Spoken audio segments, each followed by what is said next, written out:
You know what? You know what I'm thinking is the State of the Union, we don't even have to do it tonight because it's so good. The State of the Union it's perfect. Fixed. It's perfect. Fixed. And that's all he needs to say tonight. The State of the Union is Fixed. perfect. and then just sit down and watch the applause ensue. Tonight we're doing coverage of the State of the Union, unlike anybody I think has done it before. We are doing it Political Science Theater 2015, a little like Mystery Science Theater 3000, unless you can sue us for that, and then it's completely different. Yeah, we've never even heard of it. I don't even know what that is. But the State of the Union, we have watched it in the past. We stopped watching it, quite honestly, 3 years ago. Yeah, I'd say about that. Yeah, I just couldn't take it anymore. So we stopped watching it. But when we do watch anything that the president, what we do is we watch it together, and we're either together in the same room or we're online or on the phone, and we're watching and we're yelling at it. And so we thought, you know what? I think everybody feels that way.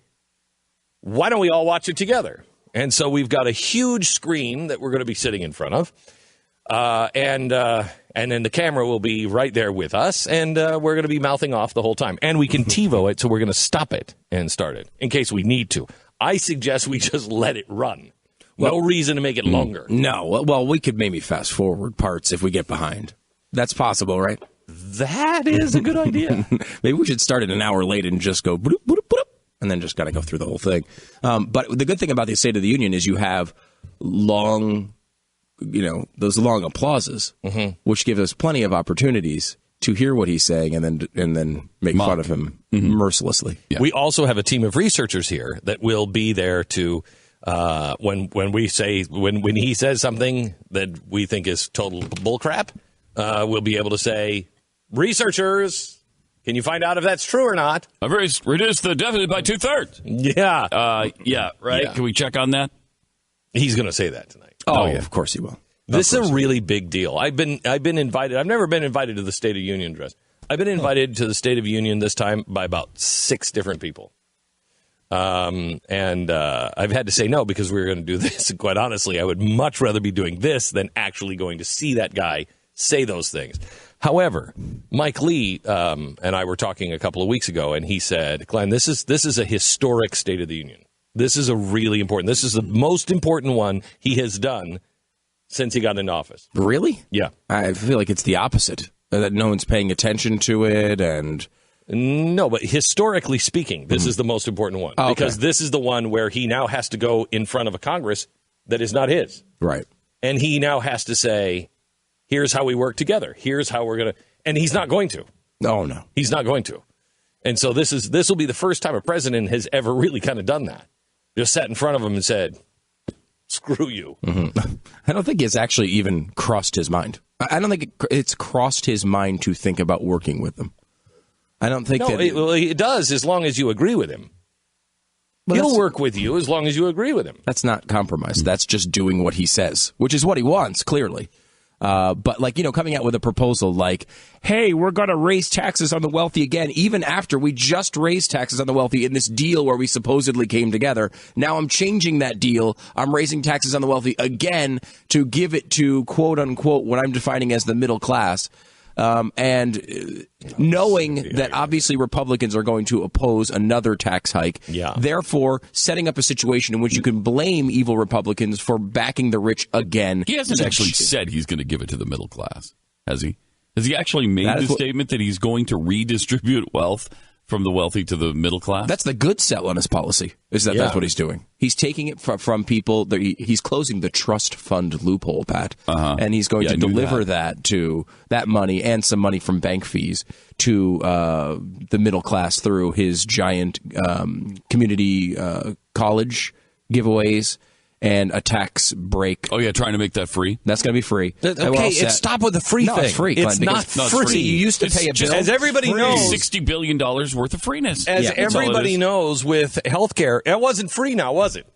Actually, it was. Yeah. It was totally free. Okay, I'm sorry. We used to pay for healthcare, and now we don't pay for it anymore. It's crazy. And then he's going to give supposedly a tax cut to two-parent working families and some other tax break, several $1,000 tax break, supposedly. But again, like, it's not set up as a policy in which he believes there's any chance of it passing. He's setting it up as something he can use against Republicans to make them look bad. I wanted to do this. Well, okay, so let me just go around the room. Jeffy, if I asked you to describe in one word the State of the Union, what would be the one word you would pick? Sad. I thought for sure he was going to say spoons. I almost. Sad. Okay. Stu? Pointless. Okay, you're talking about the State of the Union address. I'm talking about the State of the Union. Oh, okay. Oh God. I'm trying to be a little more positive than either spoons or what I really want to say. No, go ahead. Say don't try to be something. Just say what you really believe. I need 2 words. On fire. Yeah, I feel like borderline hopeless. Is where hopeless.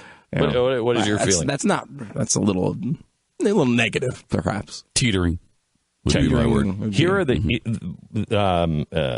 NBC Wall Street Journal poll. Asked Americans, in one word, describe the State of the Union. Number 1 at 40% was divided. That's significant. That 40% of Americans would pick that one word, divided. And I think that's probably where I would go, divided. We are a nation divided. And a house divided will not stand. So divided. 40%. At 23% comes in number 2, recovering. I think those are all the journalists that they interviewed. Troubled, 19%. Deteriorating, 19%. That's significant. Deteriorating is a nice word. Mm-hmm. That's it's more accurate than the one I use, I think, because it's not hopeless. It's just crumbling. Yeah, it's crumbling to some degree, and I'm starting to lose faith in the recovery. I'm starting to lose faith in the idea that the American people snap out of it and start paying attention. That's the deal. The State of the Union is really predicated on the state of the people. Yeah. And I am losing faith in the American people. Yeah, I still believe that capitalism will provide wonderful advancements and things in certain areas will get better. I still believe that. Not if the people. Remember, you got to go to Adam Smith, and Adam Smith said that it's the moral sentiments first. Capitalism, the invisible hand of the market, will provide a whole bunch of stuff. But if the moral sentiment of the people is bad, lazy, just bad, it's going to the market is just going to create bad stuff. That's kind of why I like the word deteriorating, because it's not it may not be a drop off the cliff type of moment. It's a slow, plodding collapse, and it feels like the deterioration of the country when it comes to moral sentiments leads to eventually the capitalist benefits going away, and we're starting to see that in areas like healthcare. 45% of Americans say President Obama has been too stubborn. When asked the same question a year ago, divided 37% and troubled 23% were the top responses, while recovering was third at 19%. So there are a few people that are joining the recovery bandwagon. There's 4% more that said, I think we're in recovery.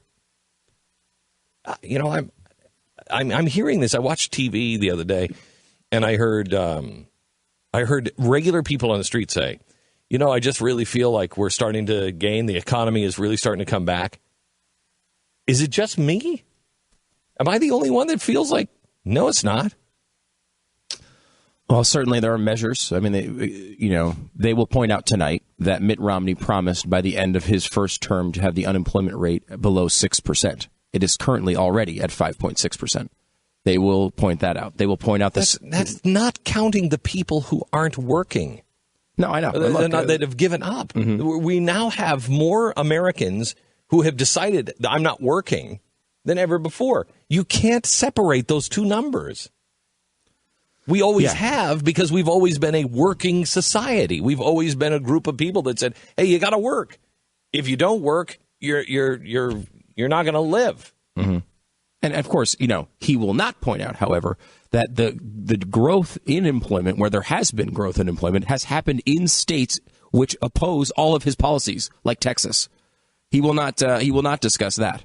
The other thing is, how many of those new jobs that people have are Mick jobs that they used to settle Bush with? Well, every one of the new jobs are like McDonald's jobs, and he was saddled with that label his whole presidency. Was it any job he created was a crappy one? Well, that's not even a consideration with this guy. And they are crappy jobs, many of them. Most of them